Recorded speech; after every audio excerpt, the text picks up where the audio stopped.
사랑방 나눔지 공부에 오신 우리 모든 성도님들을 주님의 이름으로 환영하며 축복합니다. 오늘은 우리 9월 이제 넷째 주죠. 벌써 넷째 주인데요. 하나된 이스라엘 사무엘하 5장 1절로 10절 말씀입니다. 우리 본문을 꼭 읽으시고 이 영상을 이제 함께 공부해 주셨으면 감사하겠습니다. 우리 사랑방으로 모여서 맨 처음에 이렇게 찬양을 이제 하시면 좋죠. 찬양하실 때 기타 반주만 들어가도 참 풍성하게 둘러앉아서 은혜로운 찬양을 할 수가 있지 않습니까? 각 사랑방별로 기타를 할 수 있는 분 한 분씩 세워주셨으면 좋겠고, 지금 현재 기타를 칠 줄 아는 분들이 안 계시면 우리 각 사랑방별로 우리 한 분씩 찬양 담당자를 세우셔서 우리 교회에서 그런 분들 모아서 기타 레슨을 하려고 하는데요. 광고가 나갈 때 우리 각 사랑방별로 한 분씩 기타 레슨을 받고 우리 사랑방에 내가 찬양 담당자로서 이렇게 준비되어지는 그런 소원도 가지시고 시간들을 가지시면 좋겠습니다. 그리고 우리 사랑방 처음 모여서 우리 본문을 읽고 우리 이제 암송구절 함께 암송하시고, 또 앞으로 이제 사랑방 모임에서의 우리의 기도는 가급적 오늘 본문을 중심으로 특별히 주기도문에 우리가 그 주제들 형태를 따라서 우리 기도하는 훈련들을 우리 사랑방 안에서 같이 해주시면 참 좋겠다 싶습니다. 자, 오늘 우리 서론 부분을 읽어볼까요? 서론.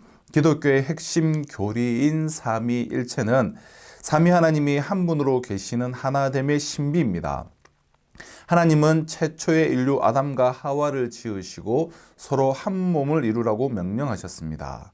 교회는 머리 대신 그리스도 안에서 한 몸입니다.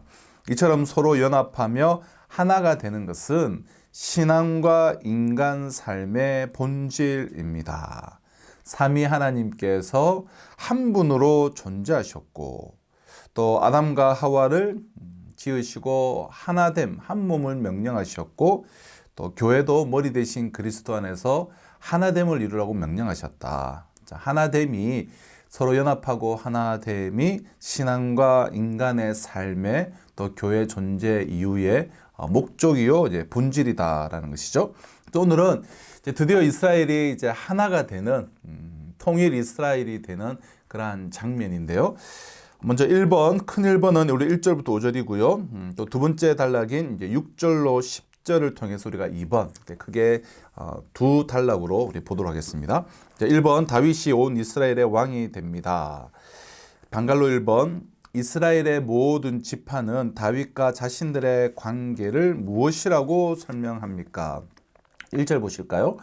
이스라엘 모든 지파가 헤브론에 이르러 다윗에게 나와 이르되 보소서 우리는 왕의 한 고륙이니이다. 이스라엘의 다른 11지파가 지금 다윗에게 와서 뭐라고 이야기를 합니까? 우리는 한 고륙이다. 하나다. 한 고륙이다. 한 가족이다. 한 형제다. 이런 말을 하고 있는 것이죠. 자, 다윗이 처음 왕이 되었을 때, 사울이 죽고 다윗이 처음 왕이 됐을 때 다윗을 따르던 지파는 다윗 출신 지파인 유다 지파 한 지파였죠.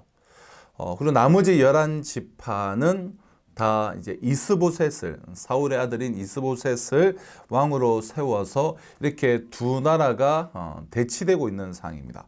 나머지 이스라엘 지파들은 이 아브넬 장군을 중심으로 사울의 아들 이스보셋을 따랐고, 이스보셋은 그들을 이끌고 이 유다 지파 중심의 다윗의 나라와 이스라엘이 이제 내전을 지금 벌이고 있었습니다.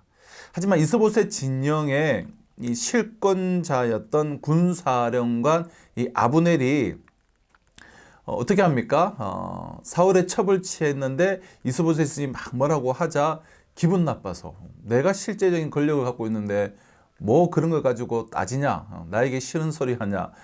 그래서 그게 듣기 싫어서 다윗의 나라로 가서 다윗을 그냥 가서 우리가 통일시켜주고 나는 거기서 2인자가 되어야 되겠다. 그렇게 마음을 먹고 다윗을 찾아가서 협상까지 잘 마쳤죠. 그러나 아브넬이 자신의 동생을 죽였던 원한을 갖고 있던 이 요압 장군, 또 남유다에는 이 요압이 큰 힘을 가지고 있었는데요. 그 요압에 의해서 아브넬이 이제 죽임을 당하게 됩니다. 자, 이에 이제 두려움을 느낀 이스보셋 진영의 이제 지휘관 둘이 이 레갑과 바나라는 우리 금요일 이제 본문의 내용인데요. 이 지휘관 둘이 이스보셋을 암살하고 말아요. 어차피 아브넬 장군이 이 나라를 이스라엘을 다윗에게 넘기기로 결정했는데 그 과정에서 아브넬이 죽게 되자 이제 자신들이 좀 실권을 가지기 위해서 이스보셋을 죽이게 되죠. 자, 이스보셋의 죽음 이후에 얼마간의 시간이 지난 뒤에 비로소 이스라엘 모든 지파가 다윗을 왕으로 이제 인정하게 된 것입니다. 그래서 이스라엘 11지파가 찾아와서 우리는 한 고륙이다, 한 형제다 라면서 스스로 다윗에게 찾아와서 통일시켜달라 그런 것들을 요구하고 있는 그런 장면인 것이죠. 그럼 다윗은 드디어 온 이스라엘의 장로들이 추대한 명실상부한 통일 이스라엘의 지도자가 되었습니다. 왕위에 오를 때까지 지금 사울과 이스보셋과 또 아브넬이 쓰러졌지만 다윗은 한 번도 그들의 죽음에 연루되어 본 적이 없어요. 왕위가 비어 있었지만 막 칼의 힘을 빌려서 스스로 나아가 취하지 않고 백성들이 찾아와서 왕위를 부탁할 때까지 하나님이 선물로 주실 때까지 기다렸어요.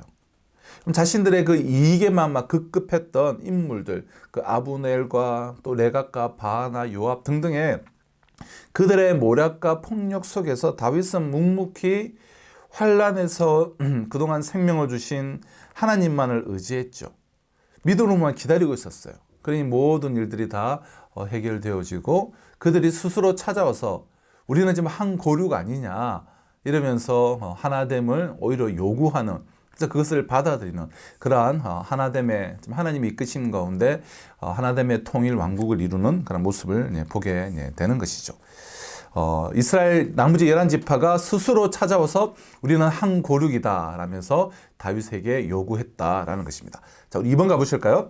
여호와께서 다윗에게 하신 말씀은 무엇입니까? 자, 2절.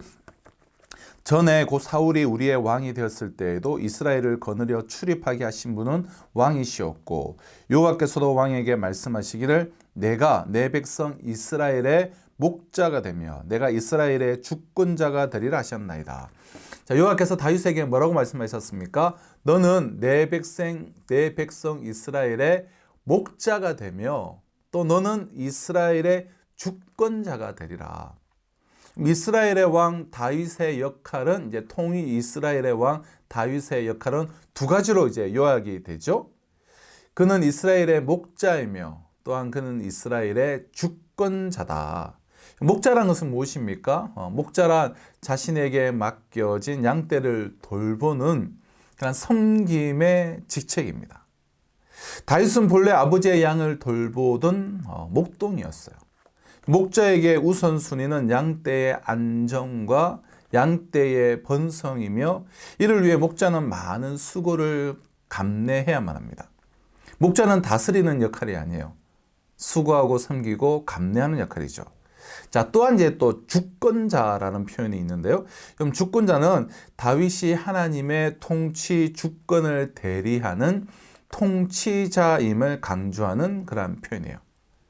하나님께서는 다윗에게 너는 내 백성 이스라엘의 목자가 되며 섬기며 또 직분뿐만 아니라 섬기는 것에 그치는 것이 아니라 또한 주권자다, 다스리는 직분이다. 이 두 직분을 다윗에게 말씀하여 주시고 주셨던 그런 직분인 것이죠. 자, 3번. 40년 통치 기간 중 다윗은 헤브론과 예루살렘에서 각각 몇 년을 보냅니까? 통 40년을 통치했는데 우리 5절을 보실까요? 헤브론에서 7년 6개월 동안 유다를 다스렸고 예루살렘에서 33년 동안 온 이스라엘과 유다를 다스렸더라. 그러니까 헤브론에서 유다 지파만 다스릴 때는 헤브론에서 7년 6개월, 그리고 통일 이스라엘을 이룬 후에 이제 수도를 예루살렘으로 옮겨서는 33년, 그래서 합쳐서 한 40년 이상을 이제 다스린 것이죠. 다윗이 처음에는 유다 지파만의 왕이 되어서 헤브론에 머물러 전 이스라엘의 지지를 얻기까지 7년 6개월의 시간이 이제 소요가 되었다라는 거예요. 자, 드디어 나머지 11지파의 사람들이 와서 한 고륙이다. 통일시켜 달라. 그래서 그들의 요구에 따라서 왕이 된 다윗은 이제 천도를 수도를 옮기는 것을 이제 결심을 하게 되는데요. 그동안 7년 6개월 동안 머물던 이 헤브론은 전 이스라엘을 아우르는 수도로는 좀 부적합했어요. 왜냐하면 너무 남쪽에, 지금 우리로 말하면 부산에 이제 위치하고 있었기 때문에 다윗은 지역적으로도 이스라엘 전체의 중심일 뿐만 아니라 또한 방어가 용이한 천혜의 요새이자 또 풍부한 모든 자원을 가지고 있던 이 예루살렘을 점령하여서 수도로 삼고자 했습니다. 이후에 두 번째 단락이 이에 대한 내용인데요. 당시 예루살렘은 여부수 족속, 이 블레셋의 여부수 족속이 점령하고 있어서 그 예루살렘을 이제 정복해서 33년. 그래서 헤브론에서 유다 지파의 왕으로 7년 6개월. 통일 이스라엘의 왕이 되어서 예루살렘으로 수도를 이전해서 33년, 그렇게 40년을 왕으로 이제 보내게 되는 것입니다. 자, 이러한 우리의 첫 번째 단락을 통해서 우리 나눔 1번, 다윗은 왕으로 기름 부음을 받고 나서 오랫동안 사울에게 쫓겨다녔습니다. 하지만 도피 생활 끝에 마침내 이스라엘의 왕위에 앉았습니다. 오랜 기다림 끝에 하나님의 응답을 받은 경험을 나누어 봅시다. 우리도 사울처럼 오랜 그 기다림의 세월 끝에 응답받은 그러한 경험들 우리 서로 나눴으면 좋겠고요. 나눔 2번, 다윗이 유다의 왕이 되고 나서 북쪽 지파들의 지지를 받기까지 7년 6개월이 걸렸습니다. 공동체가 하나 되는 일은 이처럼 길고 어려운 여정일 수가 있습니다. 그러나 포기할 수도 없고 포기해서도 안 되는 여정입니다. 우리 공동체 혹은 한국 교회가 하나 되는 데 필요한 것은 무엇인지 우리 서로 이야기해 봅시다. 7년 6개월이 걸렸다라는 거예요. 시간이 필요한 것이죠. 하나 되면 저절로 되는 것이 아니죠. 그러나 우리가 포기할 수도 없고 포기해서도 안 되는 그런 여정이에요. 자, 여기에 필요한 것이 무엇인가 우리가 나눠보는 시간들이 되셨으면 좋겠고요. 자, 우리 두 번째 단락으로 가보실까요? 2번, 다윗이 예루살렘을 정복하여 다윗 성으로 삼습니다. 자, 1번 방갈로, 예루살렘을 점령하려는 다윗을 향해 그 땅의 여부수 주민은 뭐라고 조롱합니까? 6절을 보실까요? 왕과 그의 부하들이 예루살렘으로 가서 그 땅 주민 여부수 사람을 치려 하매 그 사람들이 다윗에게 이르되 너가 결코 이리로 들어오지 못하리라. 맹인과 다리 저는 자라도 너를 물리칠 것이다 라고 하니 그들 생각에는 다윗이 이리로 들어오지 못하리라 함이나. 자, 뭐라고 조롱을 하죠? 여부수 사람들이 너가 결코 이리로 못 올 것이다, 즉 정령 못할 것이다. 맹인과 다리 저는 자도 너를 물리칠 것이다, 이렇게 이제 조롱을 하는데요. 예루살렘은 그 역사가 아주 깊은 도시죠. 아브라함이 11조를 드린 제사장 이 멜기세덱이 다스리던 그러한 지역이 예루살렘이었고요. 또 그 무렵부터 이미 이 천혜의 요새화되기 시작한 성읍이 바로 예루살렘입니다. 그럼 예루살렘이 수도 삼기에 좋은 이 천혜의 요새라는 것은 다른 말로 하면 무엇입니까? 지금은 이 땅을 정복해야 돼요. 그렇기 때문에 그만큼 점령하기도 힘든 지역이다라는 그러한 의미겠죠. 여호수아의 그러니까 출애굽한 이스라엘 백성들이 여호수아를 중심으로 해서 가나안 정복 당시에도 그 이스라엘도 출애굽한 이스라엘도 이 예루살렘만큼은 점령을 하지 못했어요. 아이성과 여리고 다 점령했는데 예루살렘만큼은 점령을 하지 못했습니다. 이후에 또 사사 시대에도 여전히 이 예루살렘은 이스라엘 백성들이 점령할 수가 없었어요. 그 때문에 지금 여부수 족속은 지금 자신감을 가지고 지금 수십 년간 수백 년 이상 자신들이 빼앗겨 본 적이 없기 때문에 그 자신감을 가지고 지금 다윗을 조롱하고 있는 그러한 장면입니다. 자, 2번. 다윗은 여부수 사람을 치기 위해 어디로 올라오라고 명령합니까? 우리 8절 3반절을 보실까요? 네. 그날에 다윗이 이르기를 누구든지 여부수 사람을 치거든 물 깃는 데로 올라가서. 자, 어디로 가라고 명령하죠? 물을 깃는 데로 가라. 즉 수로를 통해서 가라 그런 명령을 내려요. 예루살렘은 이제 기드론 골짜기 성읍 서쪽에 위치한 그러한 성읍입니다. 그리고 기드론 골짜기에는 이 성읍의 수원지인 기혼샘이 있어요. 그러니까 당시 여부수 거민은 예루살렘 성 안에서 주로 수로 시설을 통해서 기혼샘에서 물을 길어다가 그렇게 생활을 이제 했는데요. 그러니까 다윗이 지금 공격 루트로 지정한 곳이 바로 그곳이에요. 그러니까 물 깃는데, 자, 이는 수로의 한 부분으로 우리가 추정할 수가 있는데요. 그럼 다윗은 언제나 하나님만을 의지하며 전쟁을 수행하는 믿음의 용사였습니다. 그럼 믿음으로 전쟁을 수행했어요. 그렇다고 해서 그것이 적절한 전략과 적절한 전술을 무시한다라는 그런 의미는 아닙니다. 오늘 본문을 보면 물 깃는 데를 통하여서 공격해 들어가라. 분명한 하나님이 행하시고 하나님이 싸우신다라는 하나님이 전쟁을 수행하신다는 믿음이 있지만 그 믿음을 가진 자들은 손 놓고 있는 것이 아니라 적절한 전략과 전술을 태워서 그 전쟁을 수행해 나가는 것이죠. 그러니까 경험과 지혜 역시 하나님이 주신 귀한 은혜의 통로라는 것입니다. 지금 다윗은 자신을 무시하는 여부수 사람들에게 적절한 전략으로 물 깃는 데를 통하여서 들어가라. 그렇게 이제 명령하는 그런 모습을 우리가 보게 됩니다. 자, 3번입니다. 자, 이 전쟁으로 인해 생겨난 속담은 무엇입니까? 자, 8절 이제 하반절을 보시면 그러니까 물 깃는 데로 올라가서 그러니까 다윗의 마음에 미워하는 다리 저는 사람과 맹인을 치라 하였으므로 속담이 되어 이르기를 맹인과 다리 저는 사람은 집에 들어오지 못하리라 하더라. 자, 이 전쟁으로 인해 생겨난 그 속담은 맹인과 다리 저는 사람은 집에 들어오지 못하리라라는 이제 속담이 이제 생겼다라는 거예요. 여부수 족속은 매우 견고하게 요새화되어 있는 예루살렘의 방비를 그들은 자신을 했습니다. 그러니까 이스라엘이 가나안 땅에 들어온 이후, 그러니까 출애굽, 애굽에서 출애굽한 그 이스라엘이 가나안 땅에 들어온 이후로 지금까지 약 400년간이나 점령을 허용하지 않은 땅이었기 때문에 그들의 자신감은 분명 근거가 있어 보입니다. 하지만 그들은 지금 자신감을 넘어서서 만용을 부리고 있죠. 그들은 온전한 신체를 지닌 군대가 아니라도 맹인과 다리 저는 자라고 하더라도 다윗 너와 너의 군대는 막을 수 있을 것이다 라면서 다윗을 조롱했어요. 지금 다윗이 그 말을 그대로 가지고 예루살렘을 점령한 후에 그들의 만용과 어리석음을 이 속담으로 이렇게 삼아서 회자되어지고 있는 것이죠.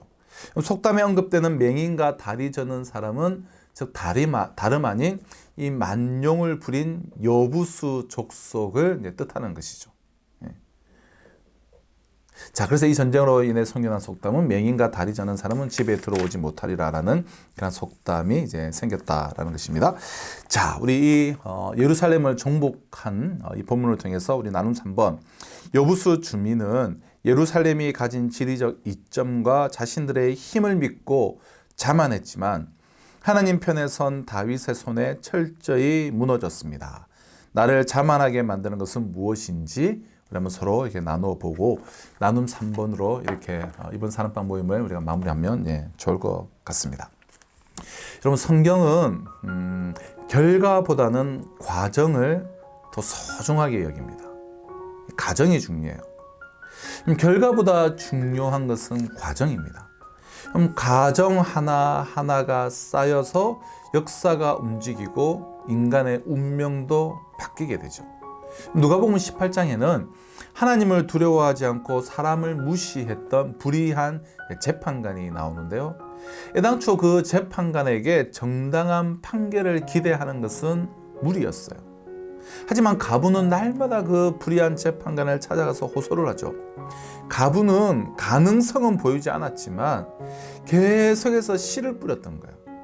만약 가부가 그 가능성, 즉 결과, 이 가능성과 결과만을 생각하고 애초에 포기했다면 이 악은, 이 불의한 재판의 결과인 악은 현실로 도래했을 것이에요.